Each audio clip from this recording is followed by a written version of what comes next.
Okay, so what we're going to work on next is a few changes to the user interface, right? So coming down here to views, one of the folders that's been here right from the beginning is shared, right? Have I talked about layout with you before? I think quickly. I just quickly showed it.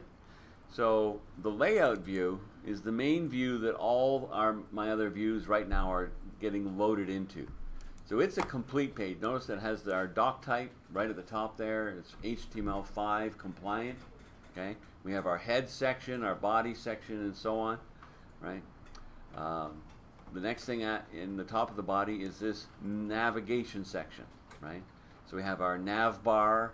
Okay. By the way, inside these class tags, that's Bootstrap.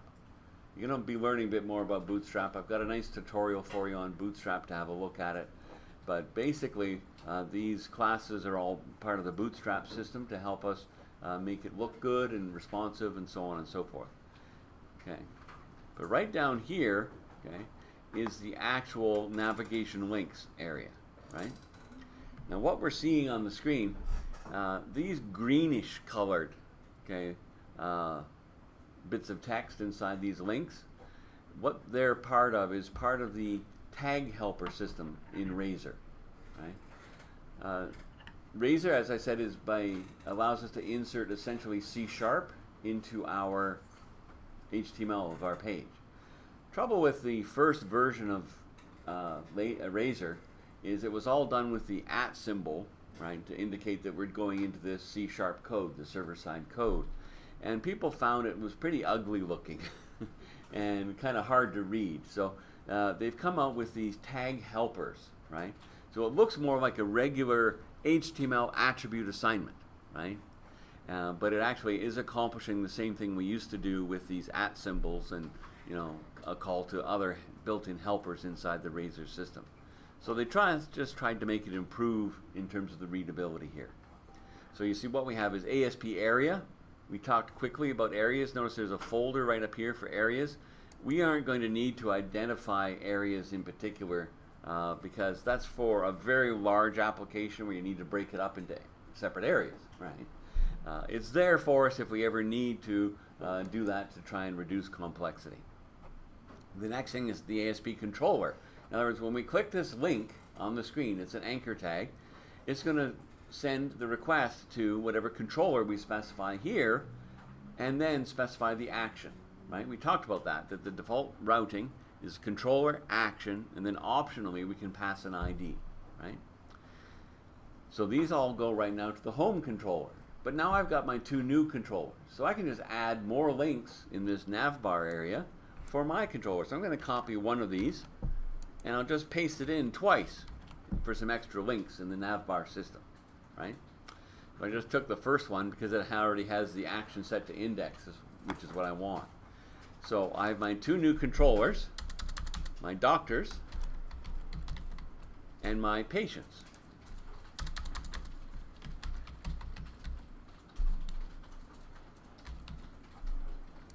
Right? So you'll notice with the controllers themselves, okay, we can leave off the word controller, right?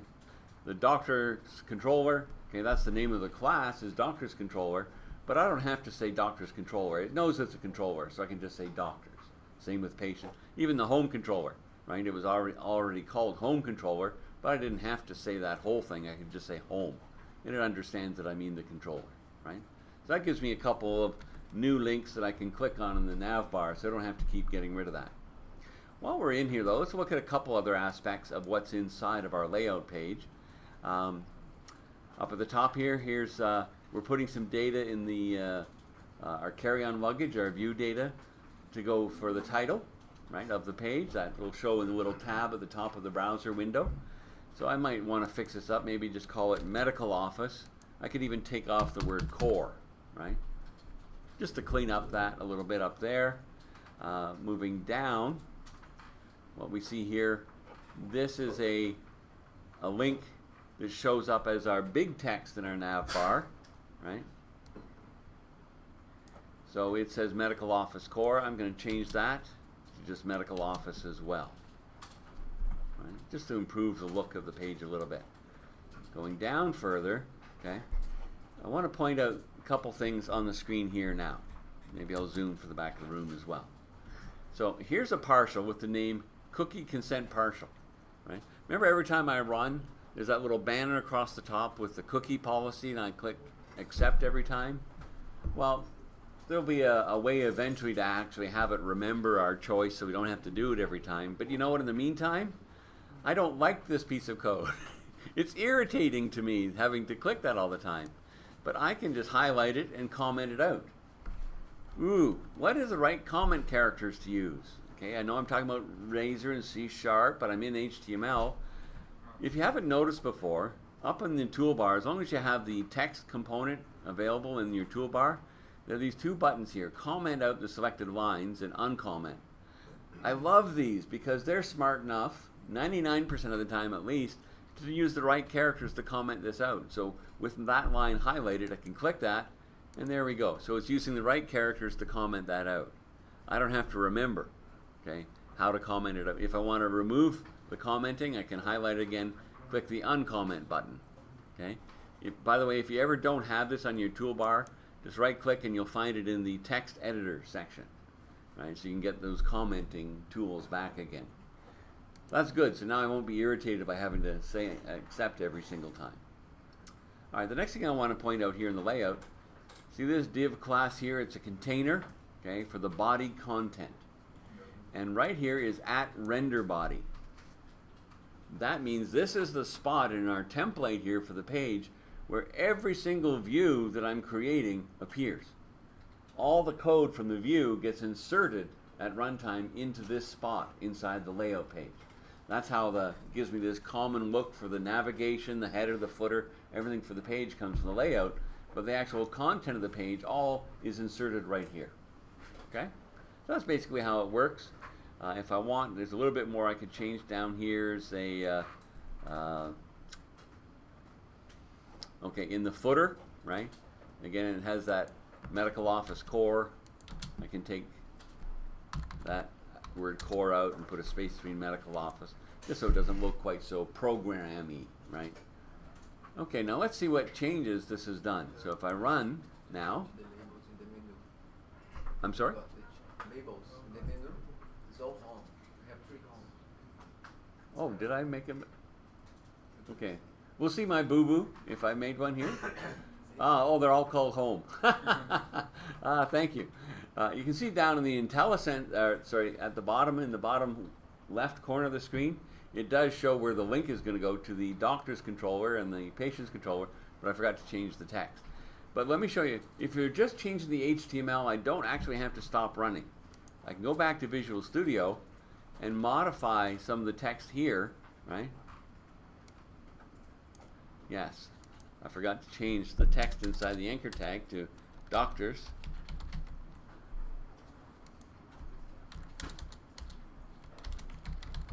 And patients. So I can save that, go back to my browser, and just refresh. And there, now it's got it there. Okay, so I should be able to go to doctors, there are my doctors, go to patients, and here are my patients, right? Okay, so you see what the scaffolding has done is taken all the properties of a patient object and basically created a column inside a HTML table to display it. But look at it, nicely formatted from our display format string there, the phone number. It knows that the email address should be a link to actually click and email them. There's a couple things though about this that I'm not too happy with. Right? Notice under the doctor column, it just has the first name of the doctor. Okay, that's a little bit of an issue, right? I would probably want to know more than just the first name of the doctor here, wouldn't I? Also, I got a lot of columns. Okay? You might have remembered me talking about this even back when we did web forms last term, that if you have more than like 5 or 6 columns of information, it's probably too much. In a grid view control, or in this case an HTML table, nonetheless, it's just a bit too crowded, especially because we still want to maintain, right? This whole system is so nice and responsive, right? That when I get down, sure, my menu will switch to a nice hamburger menu, but you know, the table just gets a little awkward, right? It's scrolling right and left and so on. Even if you get down to like a mobile view and so on, you know, we could improve upon that. One of the obvious things is minimize the number of columns.